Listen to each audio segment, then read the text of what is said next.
My name is Harold Whitaker, and I'm 52 years old. I've lived in the same house in Millerville, Texas, for the past 28 years. When I say lived, I mean truly lived. Every corner of this place holds a memory. Every creaking floorboard tells a story. And every weathered wooden beam on the porch carries the weight of dreams my wife Margaret and I built together. This morning, as I sit on that same porch swing, watching the December sun struggle through the gray Texas clouds, I can still hear Margaret's laughter echoing from the kitchen.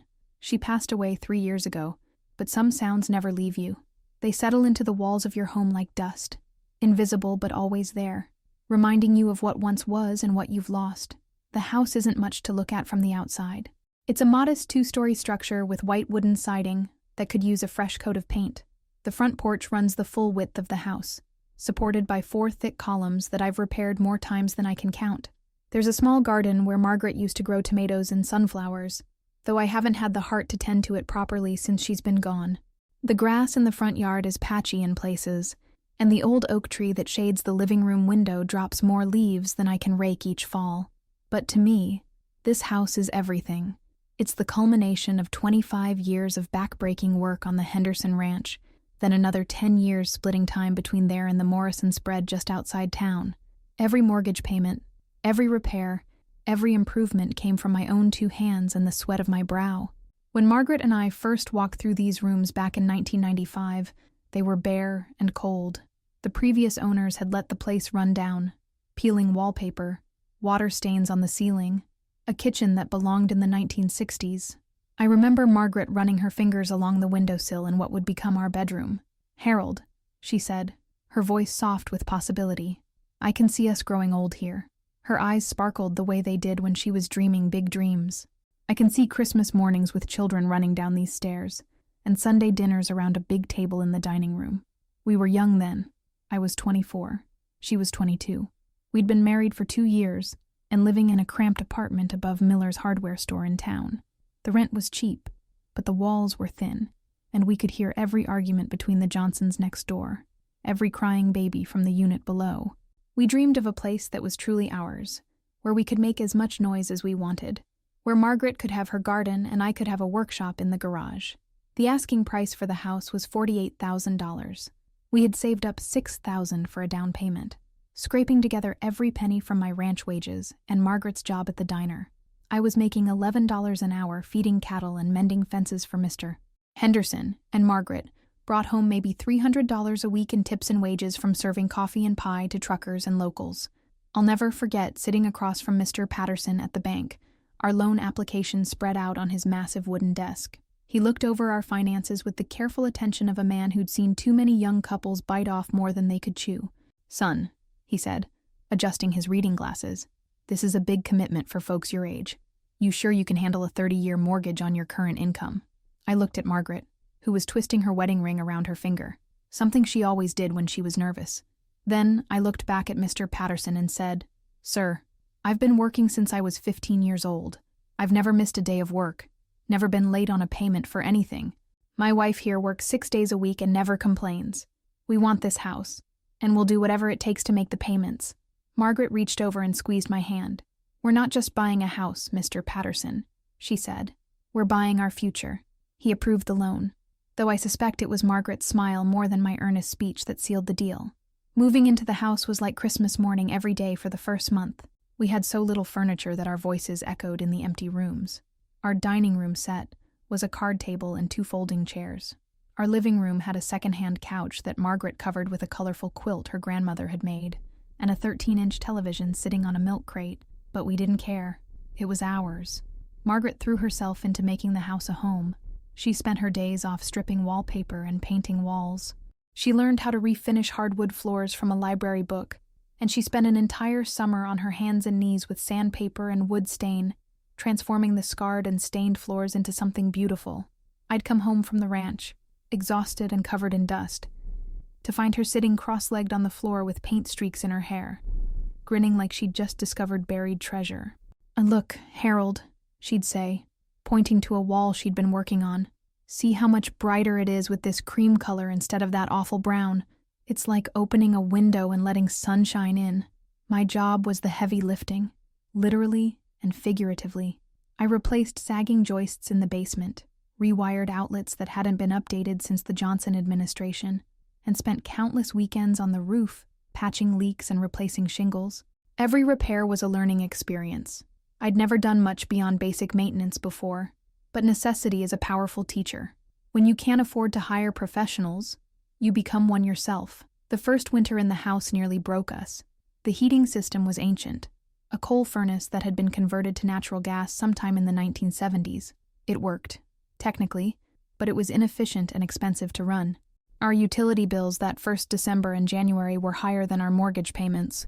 We spent most evenings huddled together on the couch under every blanket we owned, wearing sweaters indoors and keeping the thermostat set at 60 degrees. "Maybe we should have stayed in the apartment," Margaret said, one particularly cold night in February, her breath visible in our bedroom. "No," I said, pulling her closer to me under the pile of quilts. "This is our home. We'll figure it out." And we did. That spring, I took on extra work helping other ranchers with their calving season, working 7 days a week for 2 months straight. Margaret picked up additional shifts at the diner, sometimes pulling doubles when Marge Kellerman called in sick. Every extra dollar went toward replacing that old furnace. By the following winter, we had a modern, efficient heating system and insulation in the attic. The house was finally comfortable. It was that second year that Jason was born. I remember the morning Margaret told me she was pregnant. I was sitting at our little card table, eating scrambled eggs and toast before heading out to the Henderson place. She walked up behind me and set a small white stick next to my coffee cup.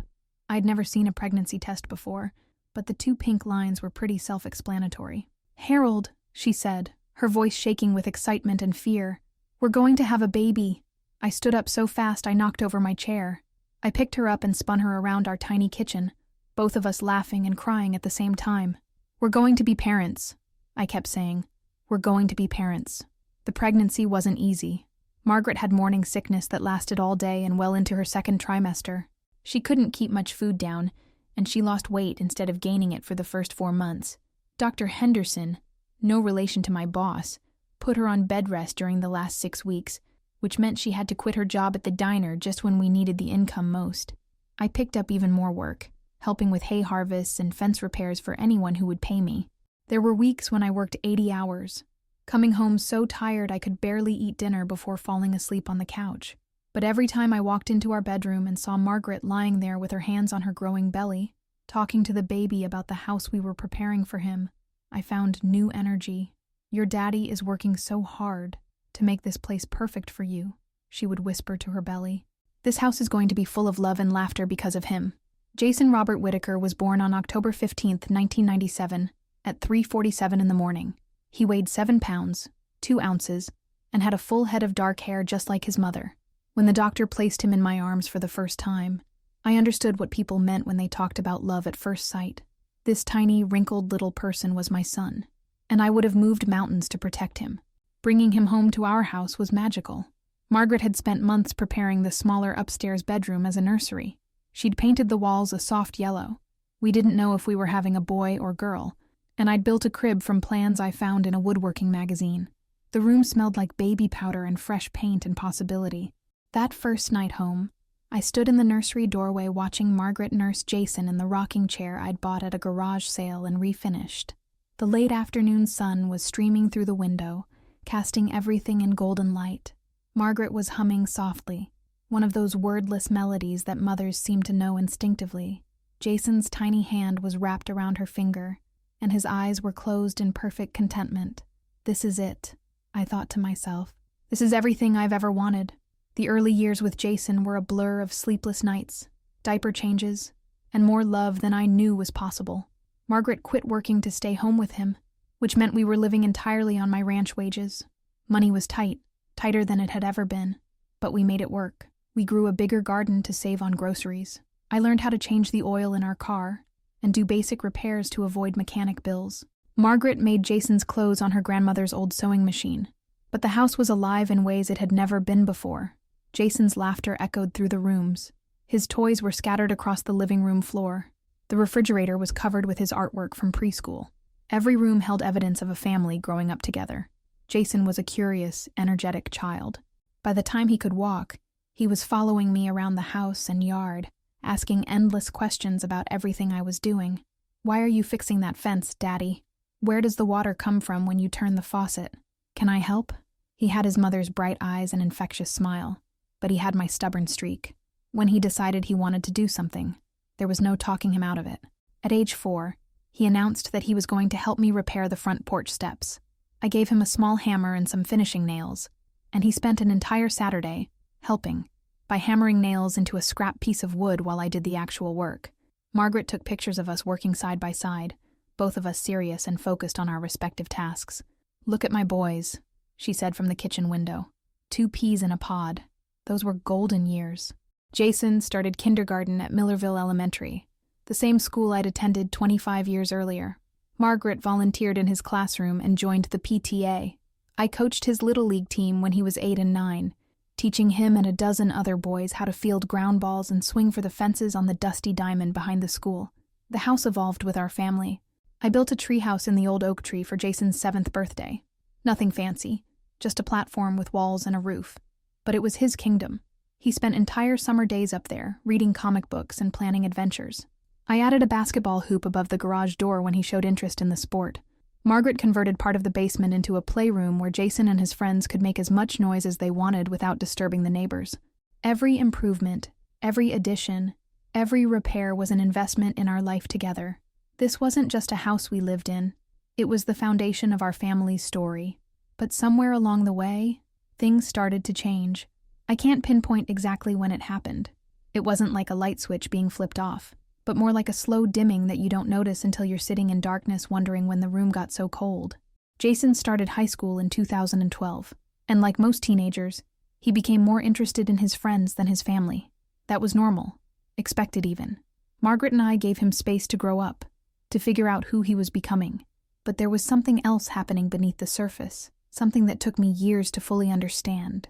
It started with small things. Jason would roll his eyes when I asked him to help with yard work. He'd complain about our old house when his friends came over, pointing out the dated kitchen appliances or the worn spots in the living room carpet. Once, I overheard him on the phone with a girlfriend, describing our home as kind of shabby and promising that someday he'd live somewhere way better. Margaret tried to brush it off. "He's just being a teenager, Harold," she'd say when I mentioned Jason's attitude. "Remember how you felt about your parents, the place, when you were his age? He'll come around." But I hadn't felt that way about my childhood home. My parents lived in a small farmhouse outside town, and even though it wasn't fancy, I knew they'd worked hard for every stick of furniture and every improvement. I respected that. I understood the value of what they'd built, even as a teenager. Jason graduated high school in 2016 with decent grades and a partial scholarship to Texas State University in San Marcos. Margaret and I were proud. He'd be the first person in either of our families to attend college. We threw him a graduation party in our backyard, inviting all the neighbors and his friends. I grilled hamburgers and hot dogs while Margaret made her famous potato salad and chocolate cake. Jason seemed happy that day, posing for pictures and talking excitedly about his plans for college. But even then, I noticed how he introduced our home to some of his friends who hadn't been there before. "Yeah, it's not much," he'd say with an apologetic shrug. "But my parents like it. Not much." I wanted to grab him by the shoulders and remind him of all the Saturday mornings I'd spent teaching him how to swing a hammer in the garage, all the evenings Margaret had helped him with homework at the kitchen table we'd bought secondhand and refinished together. This house had given him everything: a stable childhood, a safe place to grow up, parents who loved him unconditionally. How had it become not much in his eyes? College changed Jason in ways I didn't expect. He came home for Christmas break his freshman year talking about his roommate's family's lake house and his girlfriend's parents' estate in Dallas. Everything was bigger, newer, more expensive in the world he was discovering. Our home suddenly seemed smaller when he was in it, like he'd physically outgrown the place where he'd learned to walk and talk and throw a baseball. Margaret was diagnosed with breast cancer in January of 2018, during Jason's sophomore year. The diagnosis hit our family like a tornado, sudden, devastating, and life-changing in ways we couldn't have imagined. Margaret had found the lump herself during a routine shower, and after weeks of tests and consultations, Dr. Patterson gave us the news we'd been dreading.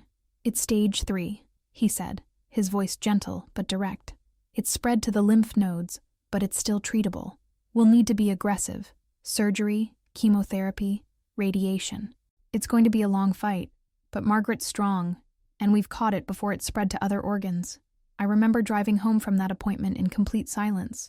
Margaret stared out the passenger window at the familiar streets of our town, her hands folded in her lap. When we pulled into our driveway, she finally spoke. "Harold, I want to fight this here," she said. "In our home. Whatever happens, I want to be here, in the place we built together."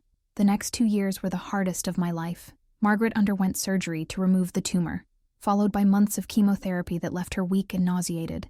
She lost her beautiful brown hair, the hair I'd run my fingers through on thousands of nights as we lay in bed talking about our day, our dreams, our son's future.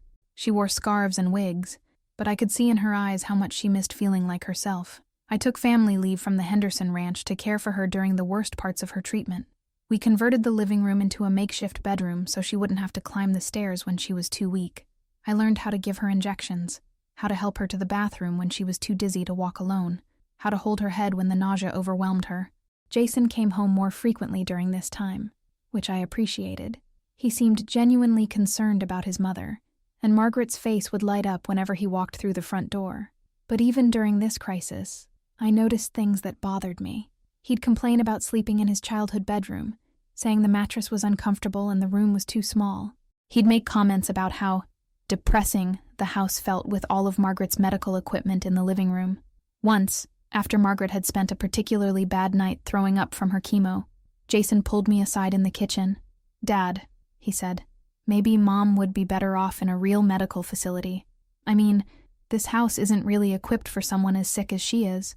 I stared at him for a long moment, trying to understand what he was suggesting. "Son, this house has everything your mother needs. She wants to be here, in her own home, surrounded by the life we've built. That's what's going to help her get better." Jason shrugged and poured himself a glass of orange juice from the refrigerator. "I'm just saying, maybe she'd get better care somewhere else. This place is pretty outdated." Margaret won her battle with cancer, but the victory came at a cost that went far beyond the medical bills.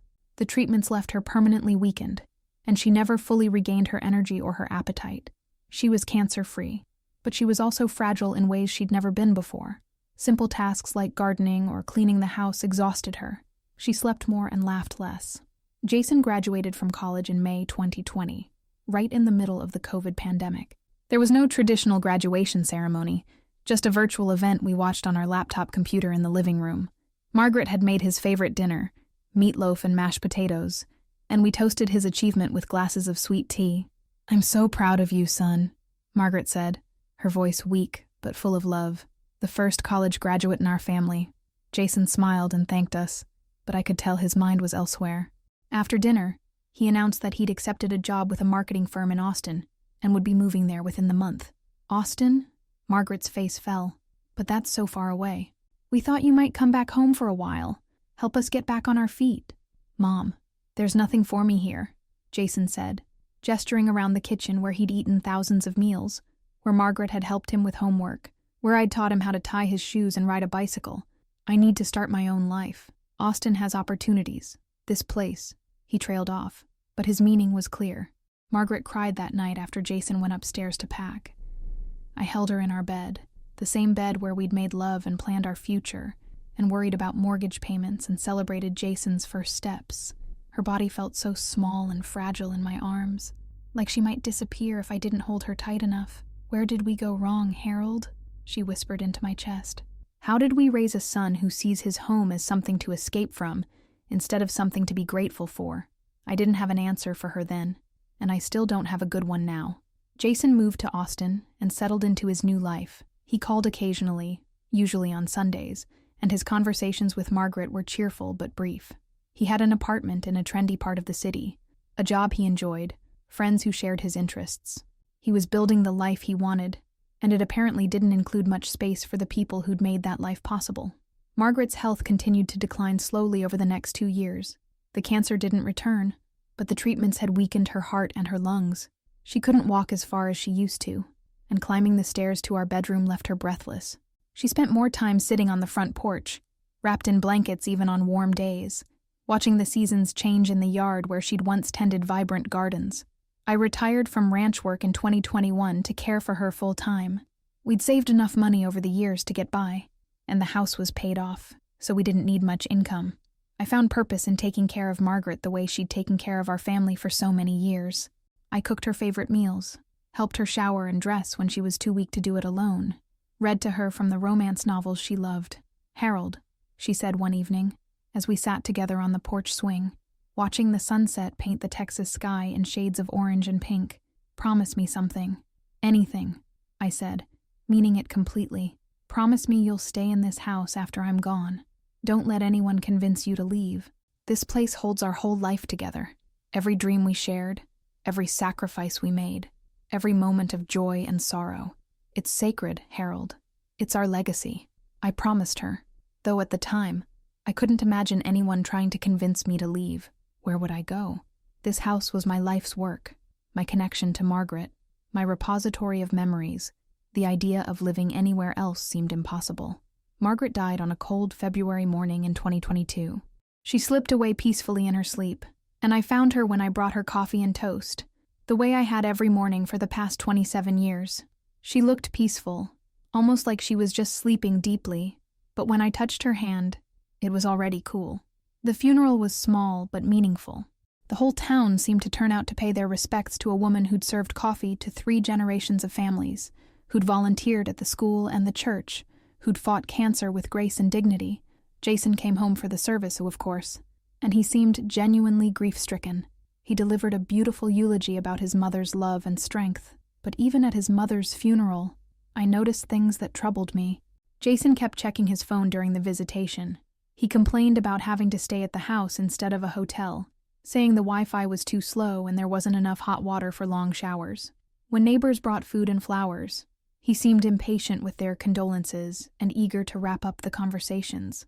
After the funeral, Jason stayed for 3 more days to help me sort through Margaret's belongings and handle some of the immediate paperwork. It was during this time that I first heard him make comments about the house that should have warned me what was coming. "Dad, this place is really showing its age," he said, as we went through Margaret's clothes in our bedroom. "When's the last time you updated anything? The carpet is worn out. The kitchen appliances are ancient. And don't get me started on the bathrooms. Your mother and I were comfortable here," I replied, folding her favorite sweater and placing it carefully in a donation box. "We didn't need fancy things. But you could get a good price for this place if you fixed it up," Jason continued. "The housing market is crazy right now. You could sell this house, buy something smaller and more modern, maybe even move closer to Austin." The suggestion hit me like a physical blow. Sell the house. Move away from the place where Margaret and I had built our life together? The idea was so foreign to me that I couldn't even formulate a response. "I'm not going anywhere, son," I finally said. "This is my home." Jason shrugged and continued sorting through boxes. "Just think about it, Dad. You're going to be rattling around in this big old place all by yourself. Wouldn't you be happier somewhere more manageable?" After Jason returned to Austin, I tried to put his suggestions out of my mind. I settled into a routine of solitary living, finding comfort in maintaining the house and yard the way Margaret would have wanted. I kept her garden alive, though my vegetables never grew as large or as flavorful as hers had. I sat on the porch swing every evening, sometimes talking aloud to Margaret about my day, about the weather, about how much I missed her. But Jason's words had planted a seed of doubt that grew slowly over the months. Was I being foolish, trying to maintain this house by myself? Was Jason right that I'd be better off somewhere smaller and newer? I found myself noticing things I'd overlooked before. The way the bathroom faucet dripped, the crack in the living room wall, the spots where the porch paint was peeling. Jason started calling more frequently after Margaret's death, which initially warmed my heart. I thought maybe losing his mother had reminded him of the importance of family, but gradually, I realized that most of our conversations centered around the house and what I planned to do with it. "Dad, have you thought any more about what we discussed?" he'd ask. "About maybe downsizing?" "I'm fine here, Jason," I'd reply. "This house suits me just fine. But Dad, you're alone now. Wouldn't you be happier in one of those nice senior communities? They have activities and meal plans and medical staff on site, and you could make some friends your own age." Senior community? Medical staff? I was 51 years old and in perfectly good health. I didn't need activities directors or meal plans. I needed my home, my memories, my connection to the life I'd built with Margaret. But Jason was persistent. Every phone call included some reference to my living situation. He sent me real estate listings for condominiums in Austin, suggesting I could be closer to him. He forwarded articles about the benefits of downsizing for older adults. He even went so far as to research home inspection services in our area, claiming he wanted to help me get the house market ready. The pressure continued to build through the spring and summer of 2022. Jason visited twice during this period, both times spending considerable time measuring rooms, taking photographs, and making notes about needed repairs and updates. He brought his girlfriend, Ashley Dowse, on the second visit, and I could see her looking around our home with barely concealed disdain. "It has potential," she said to Jason, loud enough for me to hear from the kitchen where I was preparing lunch. "But it would need a complete renovation to be worth anything. The whole layout is so dated." That night, after Ashley had gone to bed in Jason's old room, my son and I sat on the front porch talking. The conversation started pleasantly enough. He asked about my health, about the neighbors, about how I was adjusting to life without Margaret. But eventually, the topic turned to the house. "Dad, I've been thinking," Jason said, rocking slowly in Margaret's old wicker chair. "Maybe it's time to be practical about this place. You know Mom would want you to be happy and comfortable." "I am happy and comfortable," I said. "Right here. But for how long?" Jason pressed. "What happens when you get older and can't maintain this place anymore? What happens if you have a medical emergency and there's no one around to help you? This house is isolated, Dad. It's not practical for someone your age. Someone my age. I was barely past 50, not 90. I was still strong enough to repair fences and climb ladders and handle any emergency that might come up. But Jason talked about me like I was already 1 foot in the grave. "Son, I appreciate your concern, but I'm not ready to give up my independence. This house is where I belong." Jason was quiet for a long moment, staring out at the yard where he'd played as a child, where Margaret had tended her flowers, where I'd taught him to throw a football and ride a bike. When he finally spoke, his words chilled me. "Dad, you have to understand. This isn't just about you anymore. This house is part of my inheritance, part of my future. Ashley and I are talking about getting married, about starting a family. We need to think about what's best for everyone. His inheritance, his future." I felt like I'd been slapped. Here I was, still grieving my wife, still trying to figure out how to live without the love of my life, and my son was already calculating the value of my property. "Jason," I said carefully, "I'm not dead yet. This house is mine as long as I'm alive to live in it. What happens after that? Well, that's a conversation for another day." But I could see in his eyes that he'd already had that conversation, at least in his own mind. He'd already decided what was best for everyone, and it didn't include me staying in the house I'd spent my life building. The final confrontation came last Christmas, almost 11 months after Margaret's death. Jason had called in November to say he'd be bringing Ashley home for the holidays, and that they had some important news to share with me. I assumed they were getting engaged, and despite my growing concerns about Jason's attitude, I was genuinely happy at the prospect of welcoming Ashley into our family officially. I spent weeks preparing for their visit. I deep cleaned the house from top to bottom, something Margaret would have done if she'd been there. I repaired the squeaky hinge on Jason's bedroom door and put fresh sheets on both beds. I planned a Christmas Eve dinner of all Jason's childhood favorites: prime rib, which was expensive but worth it for a special occasion, Margaret's recipe for green bean casserole, and homemade rolls that I'd learned to make by watching her every Christmas for 25 years. I even bought a real Christmas tree for the first time since Margaret died. The previous year, I'd skipped Christmas decorations entirely, too deep in grief to care about holiday traditions. But with Jason coming home, I wanted the house to feel festive and welcoming. I set up the tree in the living room, in the same corner where we'd always put it, and hung the ornaments that told the story of our family. Jason's handprint in clay from kindergarten, the baby's first Christmas ornament from 1997, the collection of glass angels that Margaret had added to every year. Jason and Ashley arrived on December 22nd, driving up in a new BMW that probably cost more than I'd made in 2 years working the ranch. Ashley stepped out wearing designer clothes and shoes that clearly weren't meant for walking on gravel driveways. She looked around at our property with the same expression someone might wear when visiting a historical museum, politely interested but fundamentally disconnected from what they were seeing. "Hi, Mr. Whitaker," she said, giving me a brief hug that felt more obligatory than warm. "Thank you for having me in your home." Jason seemed different too, more confident but also more distant. He was wearing expensive clothes and a watch that caught the light when he moved his arm. His hair was professionally styled, and even his posture seemed more formal, like he was consciously trying to distance himself from his small-town origins. "Hey, Dad," he said, shaking my hand instead of hugging me. "The place looks exactly the same." There was something in his tone that suggested this wasn't necessarily a good thing.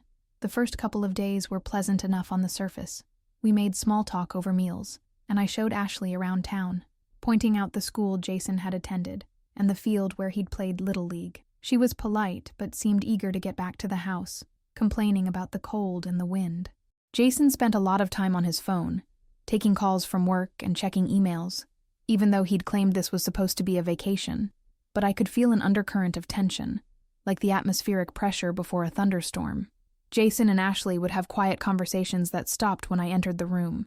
I'd catch them looking around the house with calculating expressions, and more than once I saw Ashley taking pictures of different rooms with her phone. On Christmas Eve morning, as I was preparing dinner, Jason approached me in the kitchen. He was holding a manila folder and wearing the serious expression he'd had as a child when he was about to confess to breaking something. "Dad, Ashley and I need to talk to you about something important," he said, setting the folder on the kitchen counter next to where I was seasoning the prime rib. Can you sit down for a minute?" I wiped my hands on a dish towel and looked at him carefully. "What's on your mind, son?" "Well, first of all, Ashley and I are engaged." He pulled a small velvet box from his pocket and showed me the ring he'd apparently already given her.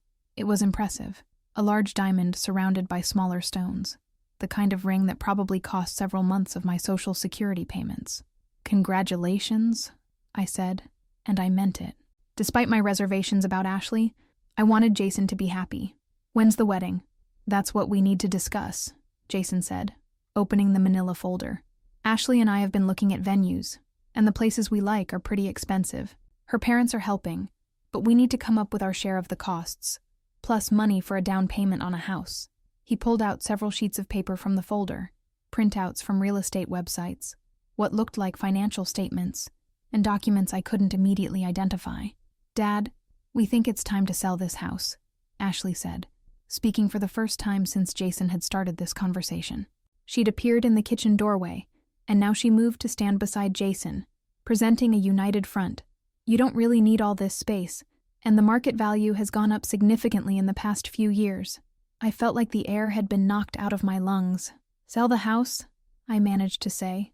"Look at these comps, Dad," Jason said, spreading the real estate printouts across the counter. "Similar houses in this area are selling for between $180 and $220. Even if we had to put some money into updates, we could probably get at least $200,000 for this place." "We? Had I heard him correctly?" "Jason," I said slowly, "this house isn't for sale. This is my home. This is where I live." "But Dad, be practical," Ashley interjected. "You're here all alone in this big house. It's not efficient, and it's not safe. What if something happened to you? What if you fell down those stairs or had a medical emergency? Who would even know?" "I'm 52 years old," I said, my voice rising slightly. "I'm not an invalid. I don't need to be warehoused in some retirement facility." "Nobody's talking about a retirement facility," Jason said quickly. "We found some really nice condominiums in Austin, close to where I work. You could be near family, and Ashley and I could check on you regularly.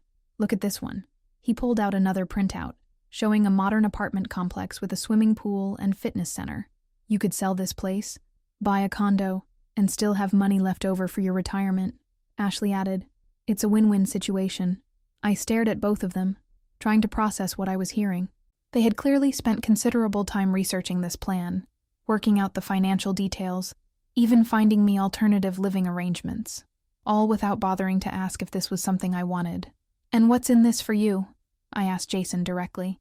He had the decency to look uncomfortable. "Well, obviously, Ashley and I would benefit from our share of the proceeds. But Dad, this is really about what's best for you. You can't stay in this house forever." "Our share," I repeated. "Son, I hate to break this to you, but I'm not dead yet. This house belongs to me. If and when I decide to sell it, which I don't, I'll decide what to do with any proceeds." Jason and Ashley exchanged a look that I didn't like at all. "Dad," Jason said carefully, "I think you're forgetting that I'm your only heir. This house is going to be mine eventually anyway. We're just talking about accelerating the timeline in a way that benefits everyone. The casual arrogance of this statement took my breath away. He was talking about my death, about inheriting my home. Like it was just a matter of paperwork and timing. Like I was already gone and they were just waiting for the formalities to be completed. "Get out," I said quietly. "Dad," Jason started. I said, "Get out." My voice was stronger now, fueled by an anger I hadn't felt since Margaret's diagnosis. "Both of you, get out of my kitchen, get out of my house, and don't come back until you can show some respect for the man who raised you and the home that made you who you are." Ashley's eyes widened, and she took a step back. But Jason stood his ground, his jaw set in the stubborn expression I recognized from his childhood. "Dad, you're being emotional about this. We're trying to have a rational conversation about the future." "Rational?" I laughed, but there was no humor in it. "You want to talk about rational? Let me tell you what's rational. Son, rational is working 2 jobs for 25 years to pay for this house. Rational is spending every weekend and every vacation doing repairs and improvements, instead of going to the lake or taking fancy trips. Rational is your mother and I sacrificing so you could have a stable home and a good childhood." I picked up the real estate printouts and threw them in the trash can beside the counter. "What's not rational is my son, my own son, trying to sell my home out from under me so he can pay for his wedding and buy himself a starter mansion in Austin. That's not fair," Ashley said, her voice shaking. "Hey, we're thinking about your welfare too." "My welfare?" I turned to look at her directly. "You've been in this house for 3 days. You've complained about the water pressure, the Wi-Fi speed, the temperature, and the fact that we don't have a coffee shop within walking distance. You've taken pictures of every room like you're already planning renovations. Don't tell me you're concerned about my welfare when what you're really concerned about is your bank account." Jason's face was red now. Whether from embarrassment or anger, I couldn't tell. "Dad, you're not being reasonable. We're trying to help you plan for the future." "No, son. You're trying to plan for your future. And you're doing it by treating me like I'm already dead and buried." I walked over to the kitchen drawer where Margaret had always kept important papers, birth certificates, insurance policies, the deed to the house. I pulled out the deed and slapped it down on the counter in front of them. "See this document? It has my name on it. Harold Whitaker. Not Jason Whitaker. Not Ashley, whatever your last name is. Harold. That means this house is mine to live in, mine to maintain, mine to love, and mine to leave to whoever I choose, whenever I choose." Jason picked up the deed and looked at it, his expression unreadable. "Dad, I understand that legally the house is yours, but morally, don't you think you owe me something? I'm your son. I'm your only child. Mom always said this house would be mine someday." "Someday," I repeated. "Someday when I'm dead and buried and no longer need it. That someday hasn't arrived yet, and God willing, it won't arrive for many years." Ashley touched Jason's arm. "Maybe we should go for a walk. Let everyone cool down," she suggested. But Jason wasn't ready to back down. "Dad, I need you to think about this seriously. Ashley and I are starting our life together. We have plans, goals, dreams. This house is just sitting here, and you're just existing in it. Don't you want your son to be happy? Don't you want to help me build the kind of life you and Mom always wanted me to have?" The manipulation in his words was so blatant, so calculated, that it made me physically sick.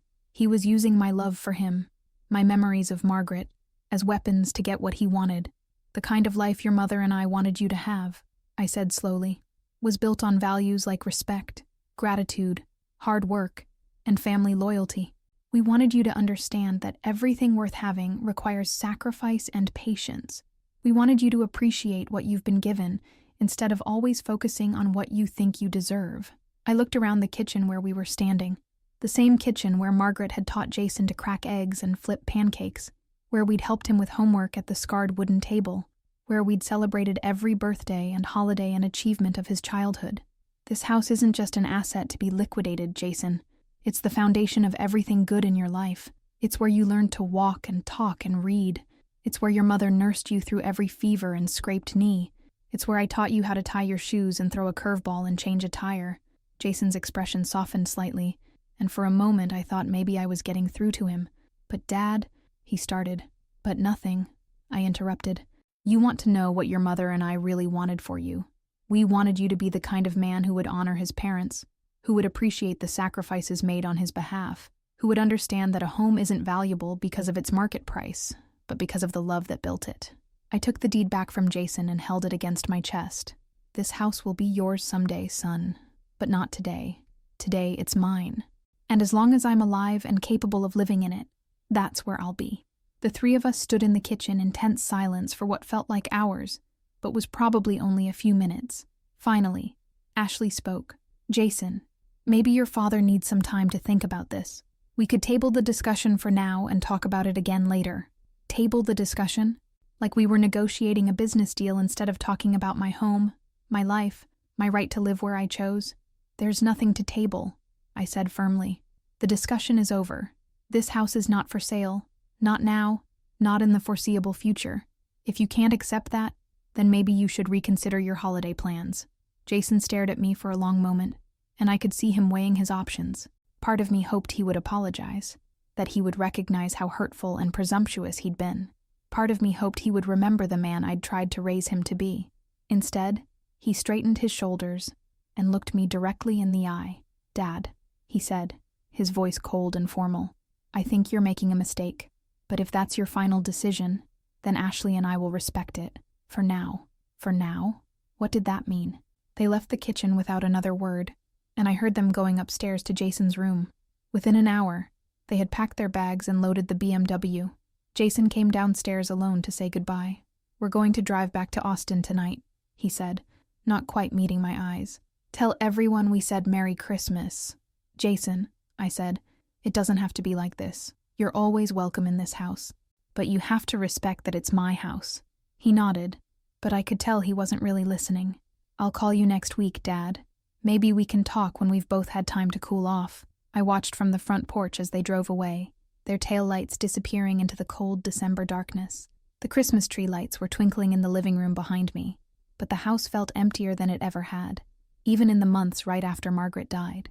I went back to the kitchen and looked at the prime rib I'd spent the morning preparing, the side dishes I'd made from Margaret's recipes, the homemade rolls that were rising in the warm oven, all of it for a Christmas dinner that would never happen.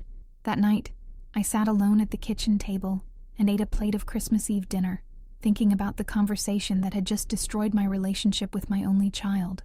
I thought about Margaret and what she would have said if she'd been there. I thought about all the Christmas mornings Jason had run down the stairs to find presents under the tree, all the birthday parties we'd thrown in the backyard, all the times I'd tucked him into bed in the room where he'd just packed his bags like a stranger leaving a hotel. How had it come to this? How had the little boy who used to help me hang Christmas lights on the porch become a man who saw his childhood home as nothing more than a real estate transaction? But as I sat there in the quiet house, surrounded by the memories of 25 years of family life, I knew I'd made the right choice. This house was more than wood and brick and mortgage payments. It was the physical embodiment of the life Margaret and I had built together, the tangible proof of our love and our dreams and our sacrifices. No amount of money, no wedding expenses, no down payment on a bigger house in Austin could ever be worth more than that. The weeks following that disastrous Christmas were some of the loneliest of my life. Jason didn't call on New Year's Day, which broke a tradition we'd maintained for his entire adult life. He didn't call on Margaret's birthday in January, which hurt more than I can describe. The silence from Austin was deafening, and I found myself checking my phone constantly, hoping for some sign that my son remembered he had a father who loved him. But I also used those quiet weeks to think, really think, about everything that had happened, and everything that might happen next. I knew Jason well enough to know that he wouldn't give up easily.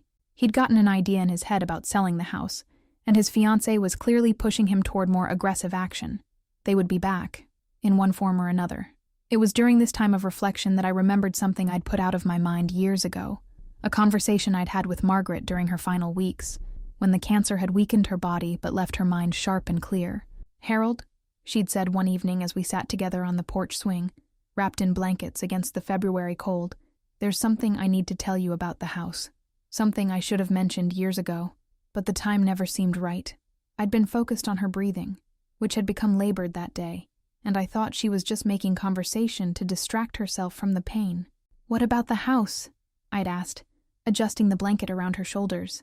"Do you remember when we were first looking to buy this place, back in 1995? How the bank approved our mortgage so quickly, even though we were young and didn't have much saved up?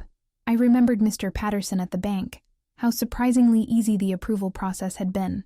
At the time, I'd attributed it to our good credit and steady employment. "Your father helped us, Harold," Margaret had said quietly. "Without telling you, he put up $20,000 as collateral, guaranteed the loan in case we couldn't make the payments. My father, Harold Whitaker Sr., had been a proud, stubborn man who'd raised me to be self-reliant and independent. The idea that he would have secretly helped us buy our house was almost impossible to believe. Margaret, that can't be right," I'd said. "Dad never mentioned anything about helping us. And $20,000? He didn't have that kind of money." "He had it," Margaret had said firmly. "He'd been saving for years, putting away a little bit every month from his job at the grain elevator.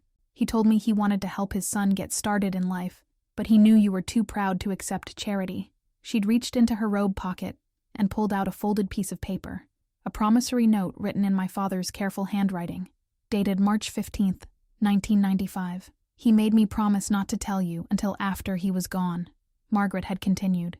"He said a man should feel like he earned what he had, not like it was given to him. But he also said that someday you might need to know the truth." My father had died in 2019, 3 years before Margaret. I'd never known about his secret gift, his quiet sacrifice that had made our home possible. "Where is this note now?" I'd asked Margaret that cold February evening. "It's in the safe deposit box at the bank," she'd said, "along with some other papers you'll need to see someday. Papers about the house, about your father's intentions for the property." Margaret had died 2 weeks later, and in the chaos of funeral arrangements and grief, I'd forgotten about our conversation. But now, sitting alone in my kitchen where Jason had tried to claim ownership of my home, I remembered every word. The next morning, I drove to First National Bank and asked to access our safe deposit box. Mrs. Henderson, the current bank president and daughter of my old boss, led me to the vault and left me alone with the small metal box that contained the most important documents of my life. Inside, along with our marriage certificate, birth certificates, and insurance policies, I found a manila envelope with my name written on it in Margaret's careful handwriting. "For Harold, when you need to remember who helped make our dreams possible." Inside the envelope were documents that changed everything I thought I knew about my house, my family, and my future. The first document was indeed the promissory note Margaret had shown me, written in my father's handwriting. "I, Harold Whitaker Sr., do hereby loan the sum of $20,000 to First National Bank as collateral for the home loan of Harold Whitaker Jr. and Margaret Elizabeth Whitaker, for the property located at 1247 Oak Street, Millerville, Texas. This loan is to be forgiven upon my death, and the property is to remain in the Whitaker family in perpetuity." The second document was even more surprising, a deed amendment filed with the county in 2019, just days before my father's death. According to this document, my father had transferred his financial interest in the property to Margaret, not to me. The amendment specified that upon Margaret's death, the property would pass to Harold Whitaker Jr., with the condition that the property remain in the Whitaker family and never be sold to outside parties without the consent of all living Whitaker descendants. But it was the third document that took my breath away. It was a letter from Margaret, written in her own hand, and dated just 1 month before her death. "My dearest Harold, if you're reading this, then I'm gone and you're facing some kind of challenge about our home. I hope that never happens, but I know our son well enough to worry about his priorities and his understanding of what truly matters in life. Your father was a wise man. He knew that someday someone might try to convince you to sell the house that represents everything we worked for together. That's why he structured his help the way he did, and that's why I never corrected the legal documents when he died. Harold, according to the deed and the county records, I was the sole owner of our home when I died. That means I had the right to leave it to whomever I chose, with whatever conditions I deemed appropriate. I have left the house to you, my beloved husband, with one important condition. It can never be sold without the unanimous consent of all living members of the Whitaker family. But here's the part that Jason doesn't know. I've also left the house to our future grandchildren, the ones who don't exist yet, but will someday carry on our family name and our family values. What this means is that even if you wanted to sell the house, you couldn't do so without the consent of children who haven't been born yet. And even if Jason has children someday, any sale would require their consent when they reach the age of 18. I did this not to trap you in the house, but to protect it. This house is our legacy, Harold. It's the proof that two people can build something beautiful and lasting through hard work, sacrifice, and love. I couldn't bear the thought of it being sold to pay for someone's wedding or to finance a fancier lifestyle.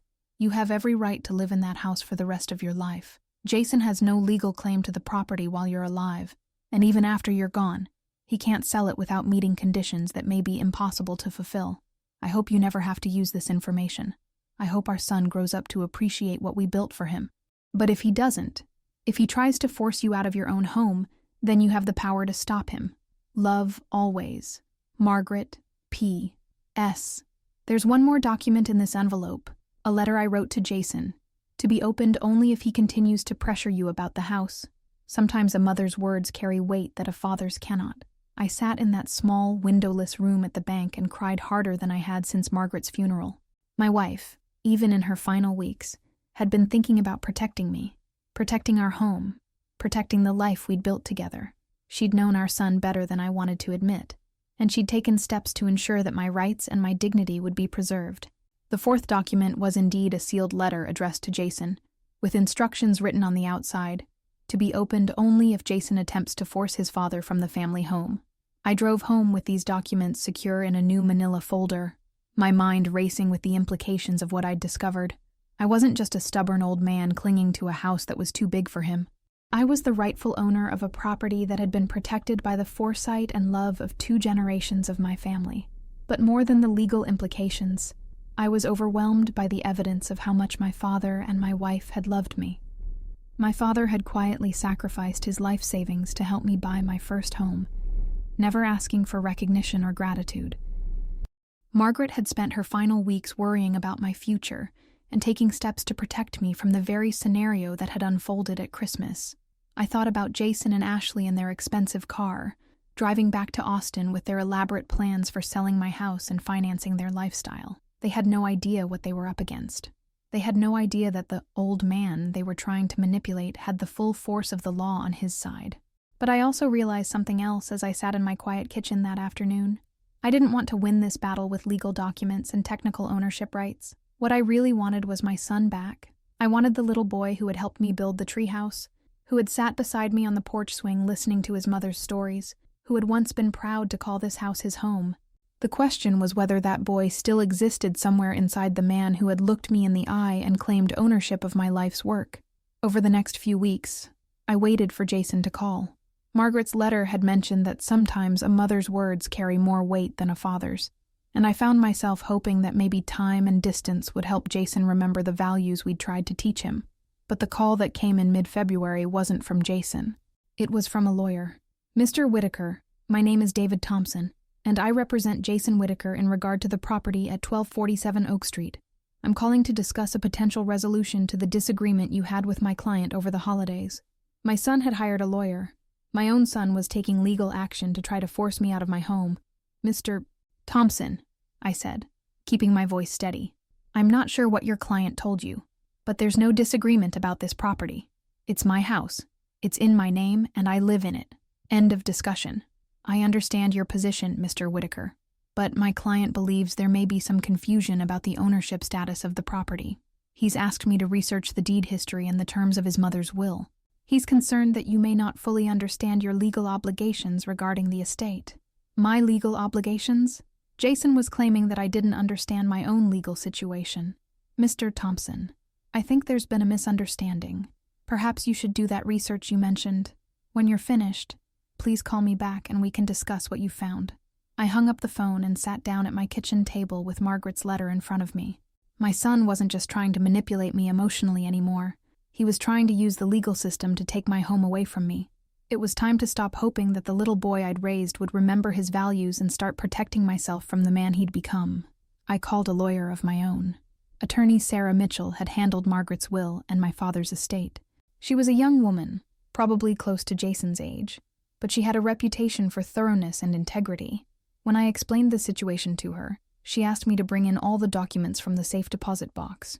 Mr. Whitaker, she said, after reviewing everything, I have to tell you that your wife was very, very smart.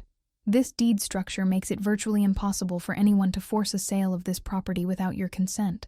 Even if something happened to you tomorrow, Your son would have significant legal hurdles to overcome before he could sell the house. But he's hired a lawyer, I said. He seems to think he has some kind of claim to the property. Sarah smiled. He can hire all the lawyers he wants. The law is the law, and the deed is the deed.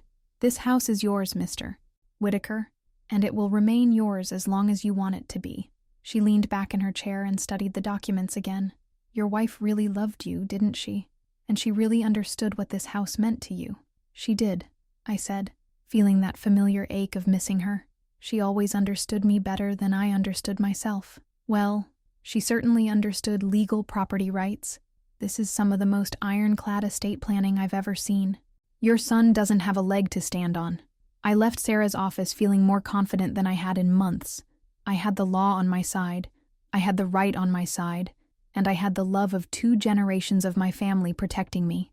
But I also left with a heavy heart, because I knew that using these documents would probably end my relationship with Jason forever. Once I showed him the legal reality of his situation, once I proved that his claims to my house were completely without merit, there would be no going back. Still, as I drove home to the house where Margaret and I had loved each other, where we'd raised our son, where we'd built our life together, I knew I was doing the right thing. Some things are worth fighting for, and some battles choose you whether you want them or not. That evening, I sat on the front porch as the sun set over the Texas landscape, and I made my decision. If Jason wanted a legal fight, I would give him one. But first, I would give him one more chance to remember who he used to be and who I'd tried to raise him to be. I picked up my phone and called his number. Jason answered on the 3rd ring, his voice cautious and formal. Hi, Dad. Jason, I said, settling into Margaret's old wicker chair on the porch. I think it's time we had an honest conversation. If this is about the house situation, my lawyer advised me not to discuss it directly with you. The house situation. That's what our family home had become to him, a situation to be managed by lawyers and legal strategies.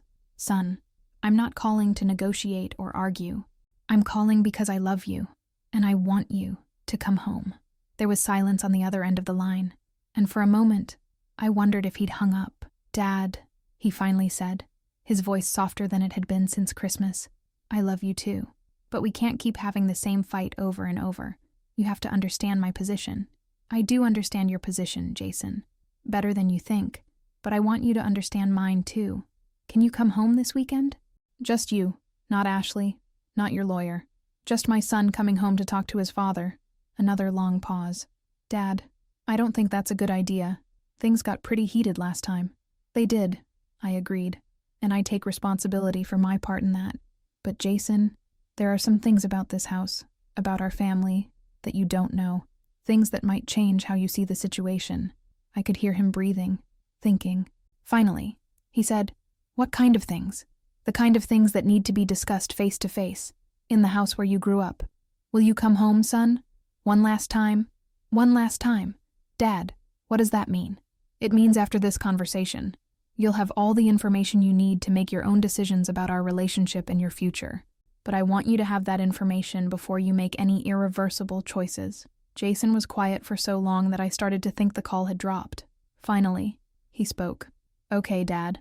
I'll drive down Saturday morning, but I can only stay a few hours. Ashley and I have dinner plans with her parents Saturday night. That's fine, son. I'll see you Saturday. After I hung up, I spent the rest of the evening preparing for what might be the most important conversation of my life. I gathered all the documents from the safe deposit box and organized them in chronological order. I rehearsed what I wanted to say, how I wanted to present the information, how I hoped Jason would respond, but mostly, I thought about Margaret and what she would want me to accomplish in this conversation. She'd loved Jason more than life itself, but she'd also known his weaknesses and his capacity for selfishness. The documents she'd prepared weren't meant to punish him. They were meant to protect the family legacy and, hopefully, to teach him the values she'd tried to instill during his childhood. Saturday morning arrived cold and gray, with the kind of March weather that can't decide if it wants to be winter or spring. I was sitting on the porch swing when Jason's BMW pulled into the driveway at exactly 10 o'clock. He'd always been punctual, a habit Margaret and I had worked hard to instill when he was young.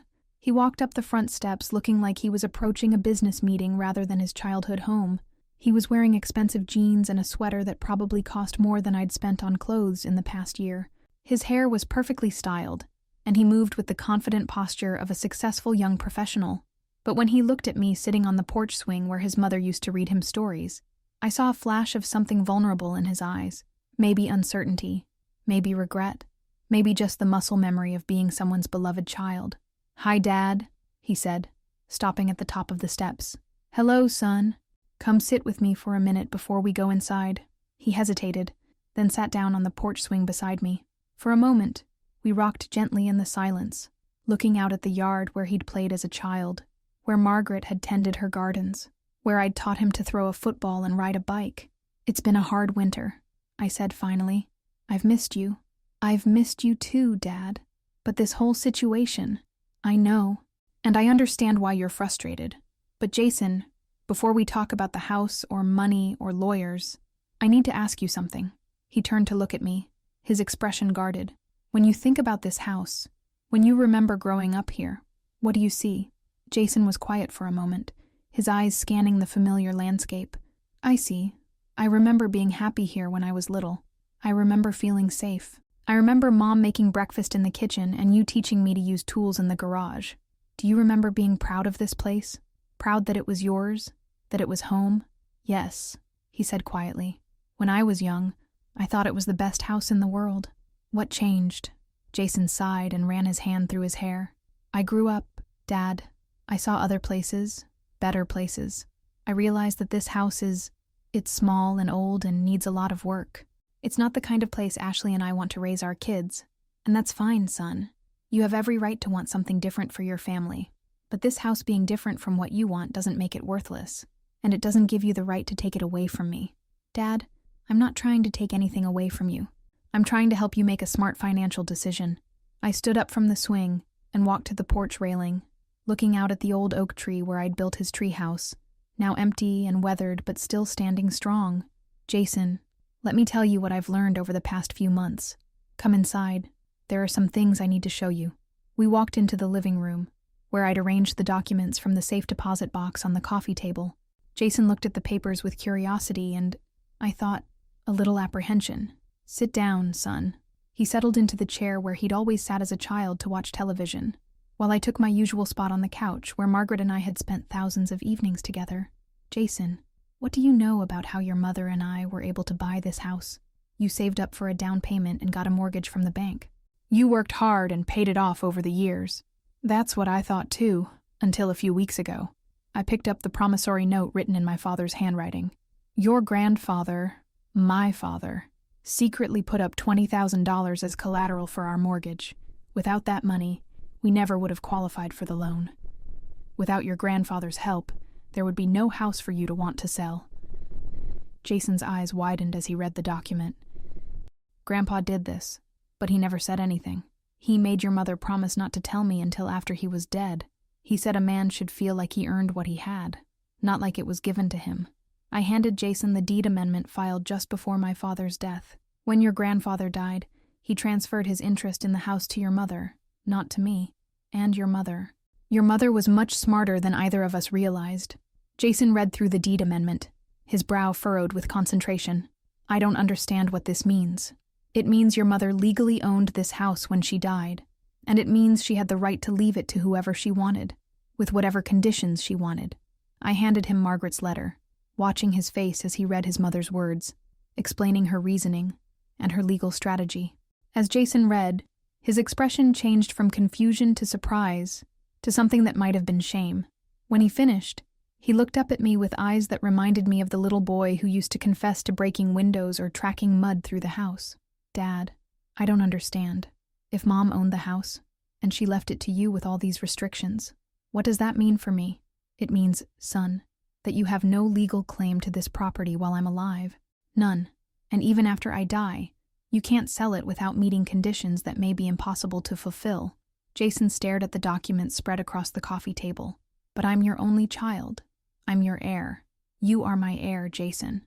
This house will be yours someday, but your mother made sure it would be yours to live in, to love, to call home, not yours to sell for profit." I could see Jason's mind working, processing the implications of what he was learning.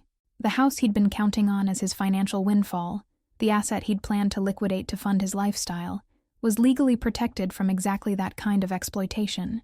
Jason, I said gently, your mother did this not to punish you, but to protect what we built together. She knew you might someday see this house as nothing more than money in the bank. She wanted to make sure it would always be a home, not just a real estate transaction.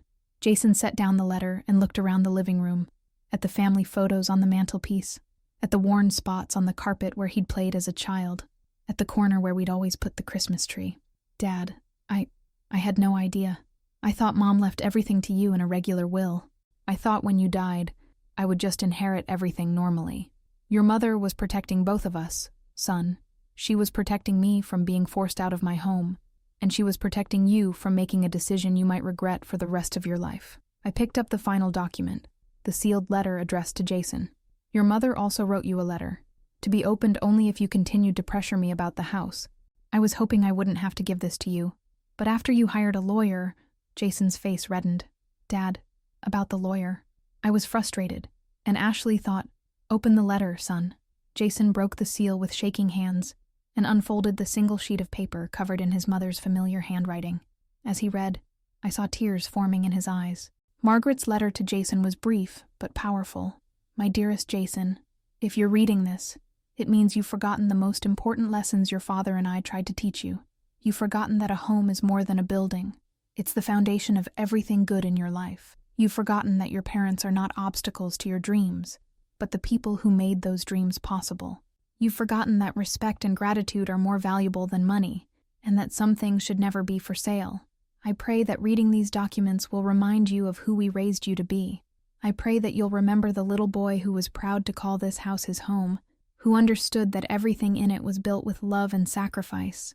Your father is a good man, who deserves to live out his years in the place where he loved me, where he raised you, where he invested his whole life. Don't be the son who takes that away from him. This house will be yours someday, Jason. When that day comes, I hope you'll understand what a sacred trust you're receiving. I hope you'll value it not for what it's worth on the market, but for what it represents. The proof that two people can build something beautiful and lasting through hard work, commitment, and love. Be the man we raised you to be.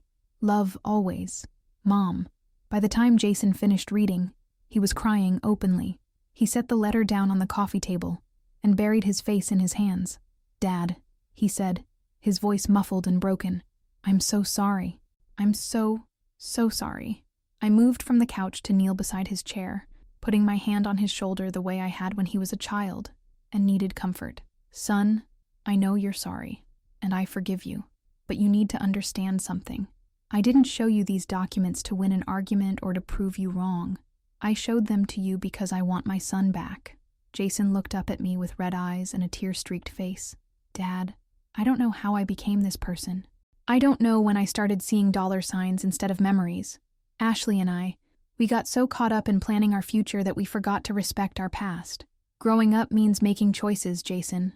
The question is what kind of choices you're going to make going forward.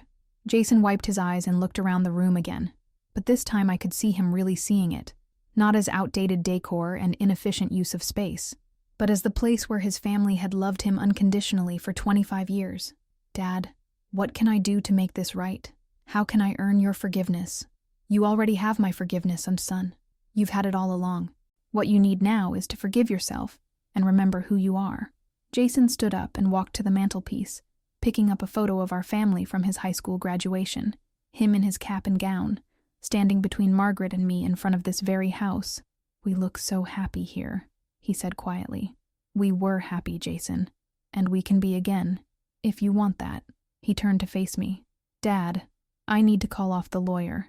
I need to apologize to you properly.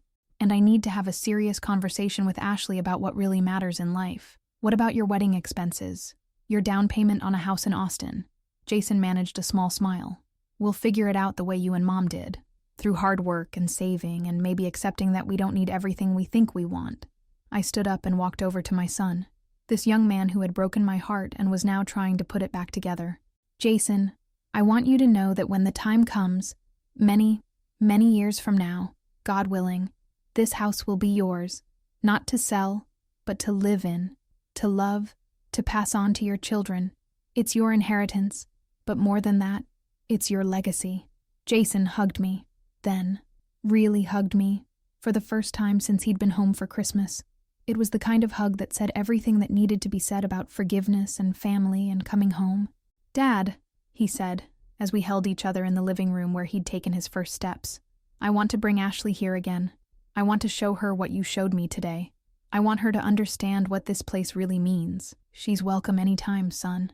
But Jason, she needs to understand that she's marrying into a family that values home and history and the sacrifices of previous generations. If she can't respect that, then maybe she's not the right person for you." Jason nodded thoughtfully. "I think she can learn to understand. She's not a bad person, Dad. She just comes from a different world, where everything has a price tag. But I need to help her see that some things are priceless." We spent the rest of the afternoon talking, really talking, for the first time in years. Jason told me about his job, his friends, his hopes for the future. I told him about my plans for the house, about small improvements I wanted to make, about how I'd been learning to cook Margaret's recipes so I could teach them to him someday. As the sun began to set, painting the Texas sky in shades of orange and pink, Jason walked with me out to the front porch. We sat together on the swing where Margaret used to read to him, where she and I had planned our future, where I'd spent so many evenings missing her and wondering if I'd lost my son forever.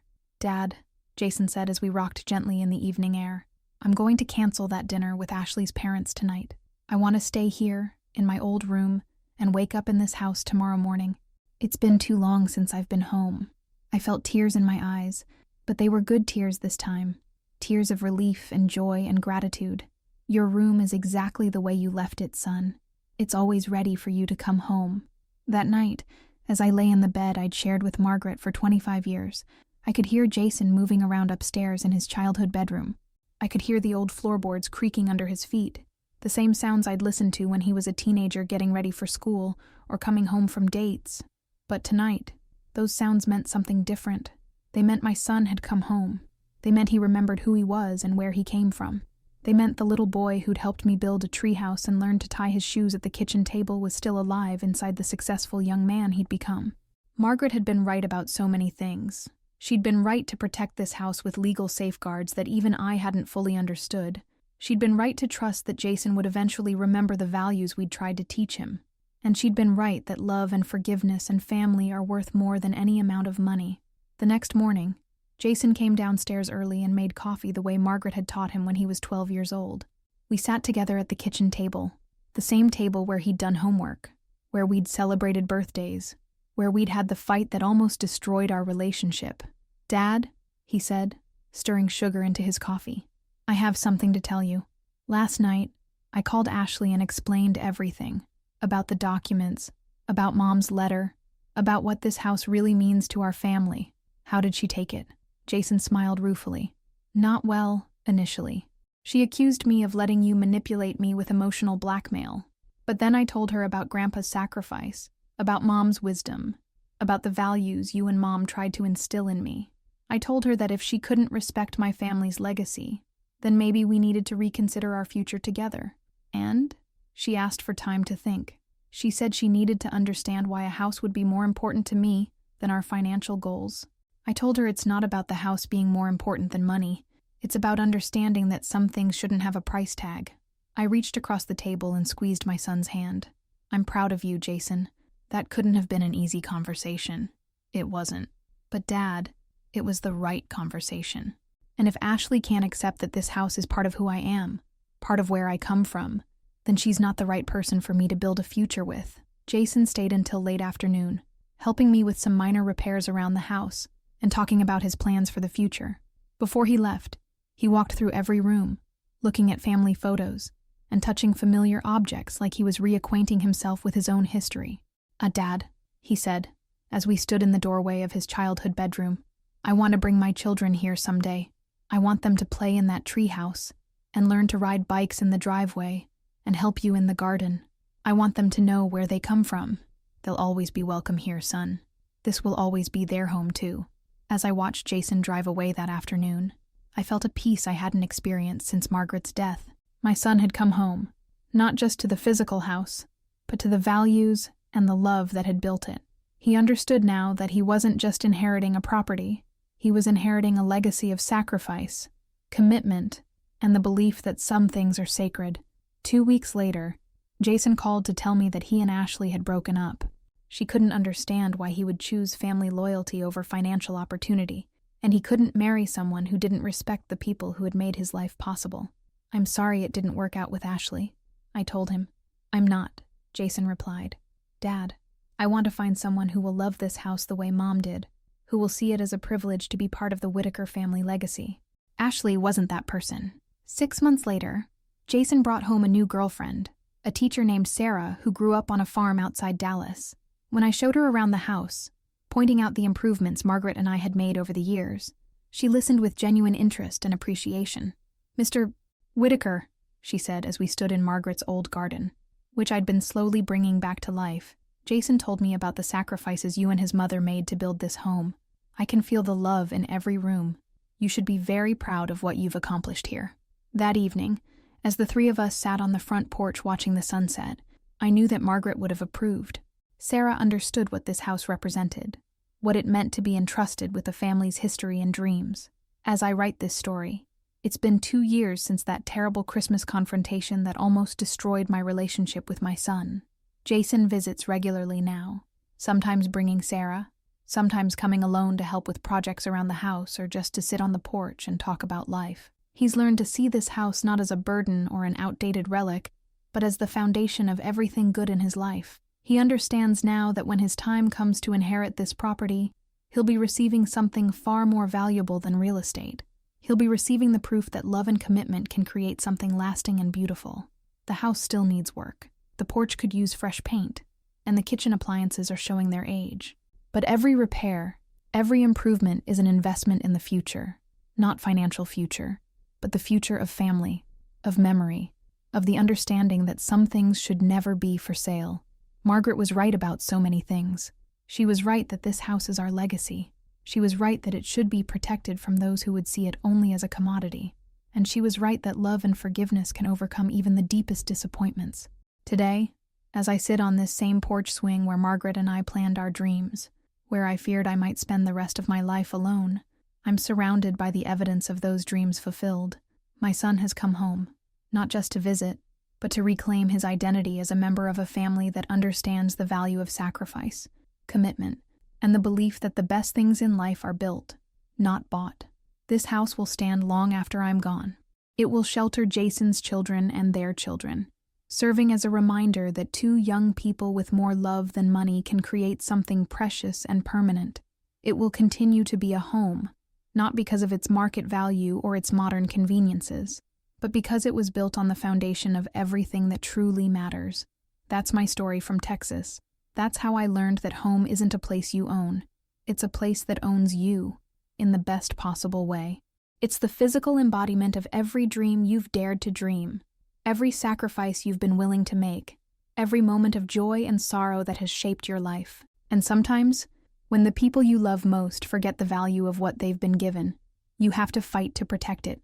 Not just for yourself, but for them, and for all the generations yet to come who will need to understand that some things are sacred, some things are priceless, and some things are worth holding on to no matter what the world tries to tell you they're worth. This home is ours now, and it always will be. Not because we own it, but because it owns us, holds us, and reminds us every day of the love that built it, and the love that will preserve it for the future. That's the lesson my son learned. And that's the lesson I pray he'll pass on to his children someday, because in the end, that's what home really is. Not a place you escape from, but a place you carry with you wherever you go, and a place you're proud to call your own.